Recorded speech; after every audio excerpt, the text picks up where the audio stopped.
भाजपकडून मतचोरीबाबत महाविकास आघाडी आणि मनसेला प्रत्युत्तर। मतचोरी आहे की वोट जिहाद? दुबार मुस्लिम मतदारांची आकडेवारी मांडत अमित साटम यांचा सवाल।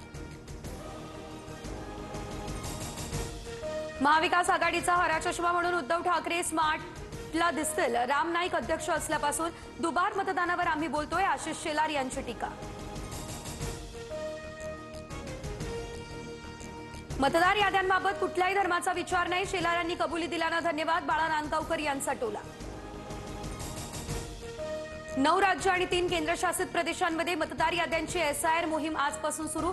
7 फेब्रुवारी 2026 पर्यंत प्रक्रिया पूर्ण केली जाणार। 51 कोटी मतदारांची फेरतपासणी होणार। शेतकऱ्यांच्या खात्यावर 1 लाख आले नाही तर मुख्यमंत्र्यांना उडवून देऊ, प्रशांत पडोळे यांचं विधान। पडोळे ऍक्सिडेंटल खासदार, फडणवीसांवर बोलताना विचार करून बोला, बावनकुळेंची प्रतिक्रिया।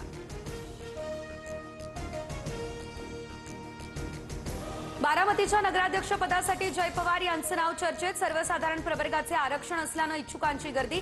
पक्षातील नाराजी टाळण्यासाठी जय पवार यांचं नाव पुढे येण्याची शक्यता। नंदुरबारमध्ये भाजप आणि शिवसेनेची युती होणार नाही, माजी खासदार हिना गावित यांची भूमिका। जिल्ह्यात भाजप आणि शिवसेनेमध्ये वाद असल्याचं विधान।